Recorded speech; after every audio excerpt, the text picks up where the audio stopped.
Wanted to make another sequential video to the topic of Dylan Raiola. I released like a 20-minute video which kind of encapsulates all of the thoughts that I have about how this is going to be one of the biggest recruitments in Nebraska history.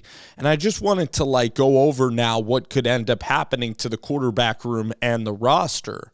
So if Dylan Raiola commits to Nebraska, it's a battle now because I believe that next Wednesday is National Signing Day.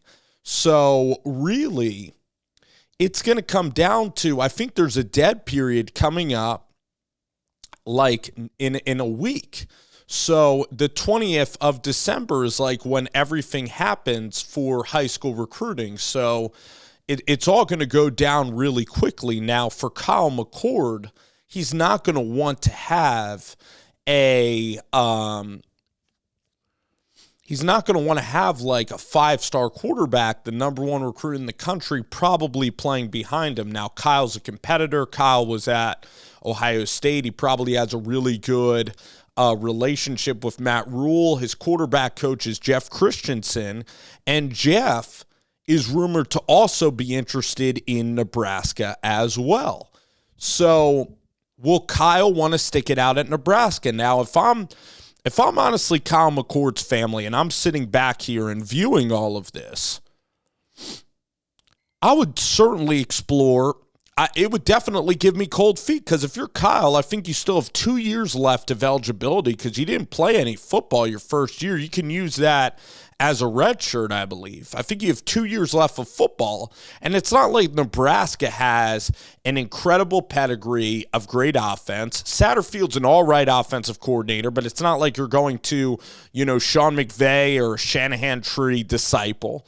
Satterfield has a lot to prove. His offense wasn't that good, and the receivers aren't that good. I know Nebraska fans want me to keep quiet on that front, but Kyle McCord knows that. So before Raiola, it was all going to be McCord, and then you had Daniel Kaelin, who's, barely a four-star quarterback that, again, was going to take some time to develop. But Dylan Raiola is a freak athlete, a freak thrower of the ball, the next Mahomes potentially, and you're not going to want to compete with all the buzz there possibly. So if you're Kyle McCord, you got to keep the options open. Now, I don't know if the options are all that incredible for Kyle McCord because maybe they view Ohio State as being a Marvin Harrison-led offense, which kind of was at a lot of times. And they said, hey, you couldn't, pick up the slack for C.J. Stroud and those other guys. So the quarterback carousel is getting taken up right now because you're either going to be starting big-time freshmen or big-time recruits at other schools.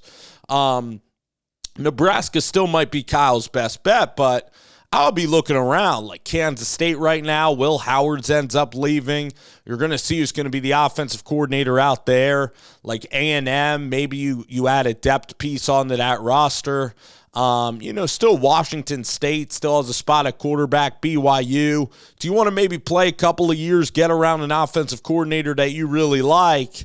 Now, if Dylan Raiola still commits to Georgia, so Nebraska's got to land this plane now because now we got all sorts of things going on. So it's kind of like another, I guess, girl analogy, or that would go really bad. But hey, you're a single guy in the club. You're talking to one girl, but then a lot prettier girl is available who maybe has a better personality. That could sound misogynistic to some or whatnot, but you understand what I'm trying to say on this damn video, guys, don't you?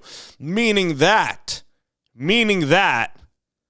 if you don't get it right on Dylan Raiola, then you let Kyle McCord walk. Now you just get Daniel Kaelin, who's a huge question mark with no experience. So, boy, oh boy, but you go everything out for Dylan Raiola because, again, we learned this from the Adrian Martinez-Joe Burrow situation. Don't need to rehash that. I think it's obvious the talent of Dylan Raiola. It will hurt a tad, maybe seeing Grant Bricks, maybe decommit or Carter Nelson. But Dylan Raiola is the difference maker, and kings are kings, and he is the king. And again, you got to go by what the king wants, and that's going to be Dylan Raiola here. Dylan Raiola is then going to recruit five-star wide receivers to go play with him. That, no offense to some of the recruits maybe on this team that are going to leave with Daniel Kaelin, but That's what's going to be so fascinating here, is this is such a fluid situation. I think that Kaelin loves Nebraska, is from Nebraska. Now, Missouri still is interested in Daniel Kaelin. Let me know your thoughts in the comments below. Like, what do you guys think is going to happen here? I'm really curious, actually. I really am curious to hear y'all's thoughts on this topic. Like, what do y'all think is going to happen here with Dylan Raiola, Daniel Kaelin? What is going to happen? Let me know in the comments below, because I'm fired up making a video like this, okay? And tonight is just getting me going like crazy. So what's going to happen with these recruits? I want to know your thoughts. I'm going to read every comment. Sometimes I don't read all the comments. Most of the time I try to read most of the comments, and you guys have been so nice, and I appreciate every one of you for watching, even those that can make fun. But anyway, that's what we got tonight. I say, honestly, if you get Raiola, you still kind of want Mccord as your veteran then. It would still be fine. Like, Kyle, you're going to have to compete where you go. So you could still get both. We'll see about the NIL situation, and if Dylan's going to be taking some of that piece of the pie that Kyle and Julian Fleming were maybe involved in. This is all stuff that is all speculation, but speculate away. I mean, Dylan Raiola is going to take up a big piece of the NIL pie, man. But again, you're talking about a quarterback like Kyle McCord and Julian Fleming can only probably get you to 7 or 8 wins.